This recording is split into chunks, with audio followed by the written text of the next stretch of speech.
welcome back to the Our Outdoors portion of your weekend. I'm your host, Nick Simonson, outdoors writer with my materials online at newsdakota.com and dakotaedge.com.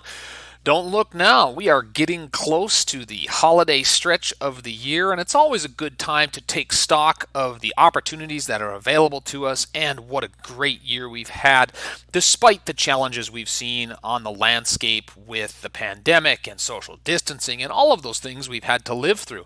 And the outdoors has been a great place for folks to find stress relief, to do that social distancing, and to reconnect with family. It's a great place to be, whether you're fishing or hunting or now ice fishing.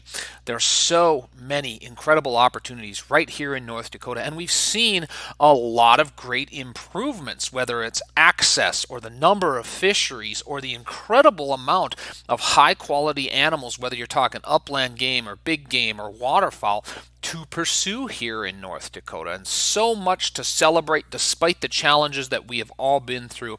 We take this week and next week to look back on 2020 and ahead to the promise of 2021 with Director Terry Steinwand of the North Dakota Game and Fish Department, kind of reviewing where the department has gone, the challenges they faced and overcame to bring some pretty incredible opportunities to the hunters and anglers in North Dakota. So a lot to look forward to, a lot of great stuff to review. I know many folks have talked about the wonderful experiences they've had. We've seen some incredible bull moose, we've seen some awesome elk, and of course some record bighorn sheep this year taken by hunters in North Dakota. So settle back, enjoy this sort of recap of 2020 and this look ahead to 2021 as part of this week and next week's installments of Our Outdoors. We'll get started on that coming up right after this quick break. Welcome back to the Our Outdoors program. We are honored to have with us Terry Steinwand. He is the director of the North Dakota Game and Fish Department, looking back on 2020 and ahead to 2021 to see all of the great hunting and fishing we've had and what's in store. Director, welcome to the show. Well, thanks a lot, Nick. I really appreciate it. I always enjoy talking about what the department has done, what we can do better, and what we're doing for the hunting and fishing public and all the public in North Dakota. Yeah, and we appreciate that hard work. Looking back at 2020, there was a lot of hard work put in, specifically with the pandemic circumstances. We look at fishing first. What were some of the highlights for the department on the fisheries fronts in 2020? Well, fishing was pretty good. Of course, we went into the spring with some pretty darn good water levels, and from a fisheries perspective, you always got to have the water in order to have the fish. But the typical fisheries came through. There were some areas. I remember a long time ago, one fishery biologist telling me, well, fishing wasn't very good. Well, fish swim. They don't necessarily stay in one spot all the time. There are some parts of Lake Sakakawea that weren't as good as people expected. Of course, expectations are everything. But these smaller lakes across the Prairie Pothole region continue to just pour out numbers of fish that 10 years ago we would have never believed that they would do it. Somebody's going to kill me for saying this, but Elkland Lake just continues to be just a fantastic fishery. And, of course, we're trying to find a new ramp there. And, again, you can have the fishery, but if you don't have the people using it, it doesn't make much difference. So we have an awful lot of work in our fisheries development crew that went out there, too, this summer. These guys just did an absolutely wonderful job, like they do every single year. And, of course, our partnership with the federal hatcheries, it wouldn't occur without them either. Yeah, it's great to have those partners and that hardworking staff out there. And you mentioned it, the people using the resource is so very important. With the pandemic, did North Dakota Game and Fish Department see the increase in fishing licenses and access of these waters like we're hearing anecdotally around the nation? Yeah, we did, Nick, and I'd say across the board we've seen license increases, license numbers increasing, resident and non-resident. In some cases, probably not as much as I would have expected, but in other areas a little higher. One thing that we did see is that 20 to 29-year-old, typically we've seen a declining license sale. That actually came up this year, so it was good to see that age group getting out there. They're looking for something to do, and of course, getting out in the outdoors, as you well know, is one of the best ways you can fight a pandemic. You get out there, you get fresh air. Typically, you're pretty well socially distanced when you're out there fishing. If you're fishing right next to each other, you're probably going to mess up somebody's line anyway. But it was good, anywhere from a 5% to a 25% increase, depending on which license type we looked at.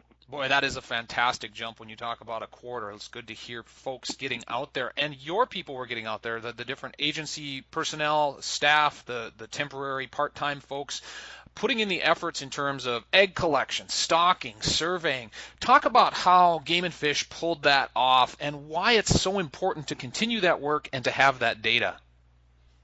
I tell you, I'm pretty proud of the entire department, but especially the fisheries crew. It was right at the beginning of the pandemic. Of course, we're getting ready for spawning season, and everything is shut down. I would say everything, but a lot of things were shut down. I know a lot of states around us and across the nation, they didn't even go out and do any spring activities. Our fisheries people, like they always do, they innovate and they just get out and get the job done. Their wives actually made them masks, which weren't even mandatory at that point in time. They put spit shields or the plexiglass shields on the spawning benches, wore masks in the trucks, or they drove separately, which a little bit higher operational cost, but not substantially. They got the job done. In fact, they gathered enough eggs that we had another record year of walleye production out there. And again, that goes to the administration in fisheries, to the biologists, to the technicians, and of course, when you have that many fish, you have a lot of miles to put on there. And I'll tell you what, Jerry Weigel, who's our fisheries development coordinator, his production and development, he put in some long hours out there and a lot of miles, which if you tell him he couldn't, he'd get extremely mad. That he went out there and he put it out there, and how that is so important. You're not going to see the results of that for 2, 3, sometimes 4 years, but that's how far ahead we're looking. The saying is, if we miss a year class this year, in some cases like the big waters, Devil's Lake, Lake Skagway, it won't make much of a difference. These smaller water bodies, it's going to make a tremendous difference 2, 3, 4 years down the road. So that's why it's so important that they got out there and did it this year. Absolutely, and Jerry is noted as a hard-charging leader out there in the field. It's good to have that dedication. We're talking with Director Terry Steinwand of the North Dakota Game and Fish Department. Director, we turn our eyes now to the fall that just passed, hunting, and of course access being a big thing. We saw plots jump over 800,000 acres, generally good quality. Talk about the work that goes into that and where that program is headed. Yeah, people tend to take that for granted too. It's an awful lot of work by our private lands biologists. Private Land Open to Sportsmen, and it's a private land initiative is a program, and they have to get out there. They have to make contacts, and that was a little difficult. Making the contacts isn't hard, but actually getting those contracts out there and determining what that specific landowner wants. We have a number of different types of plots contracts out there. They got it done. They actually increased it by over 20,000 acres this year. Their goal for 2021 is another 30,000. So we still have that million-acre goal, but it's not just access. If all people want is access, we can get it out there within a week, I can guarantee you. We want good habitat with the majority of that also. So there's always a habitat component with whatever plots acres we have out there. And again, that's a tribute to the hard work that those PLI biologists or plots biologists actually do out there, having to get out there, and they're looking at, it might be aerial photos, but a lot of times it's ground truthing, is what is actually out there. Is this going to make a difference when somebody goes out there and hunts it? So they put in an awful lot of hours. Of course, once they sign a contract, then they got to put the signs out there so the public knows that, okay, this is a plots area.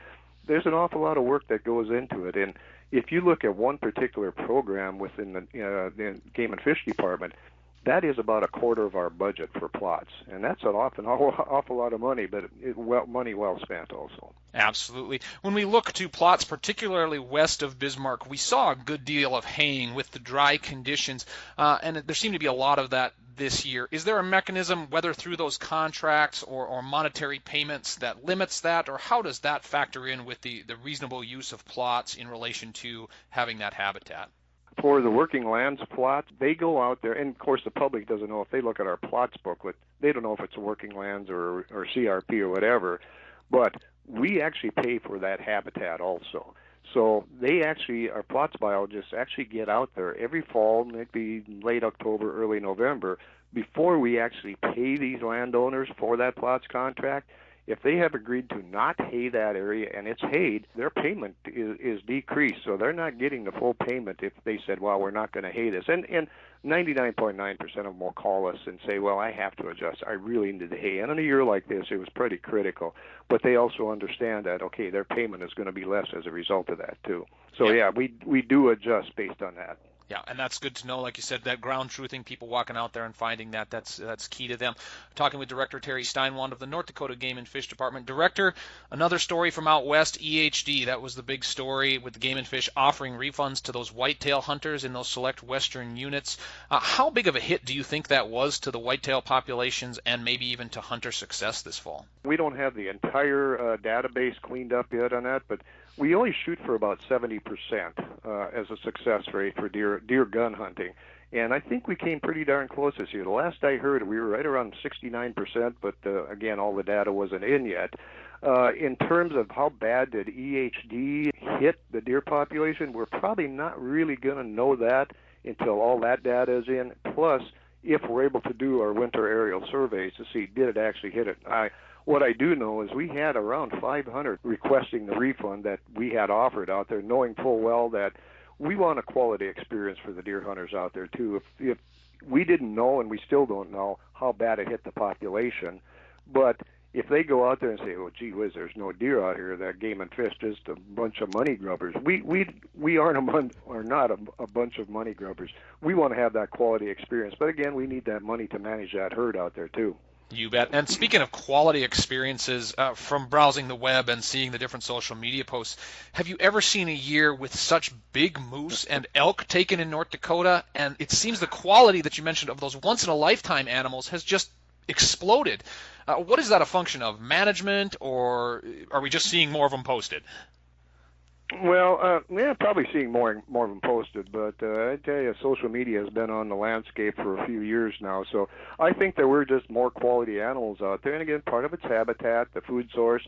We had a relatively mild winter last year, and not as mild as this one's been so far, but I think that was part of it. Yeah, you're right. 50-inch plus moose were really common out there. Of course, our bighorn sheep, which I know you didn't mention, but we had the number 1, the number 2, and the number 5 all-time biggest in North Dakota taken just this year, which is fantastic. Of course, they weren't affected. They're affected a little bit by the winter, but certainly not the habitat conditions because they're still good out there. But I think the nutritional value of the crops out there, moose, of course, they're hanging around a lot of other stuff rather than just crops, but I think a lot of it is just the habitat value or the habitat condition out there at this point in time.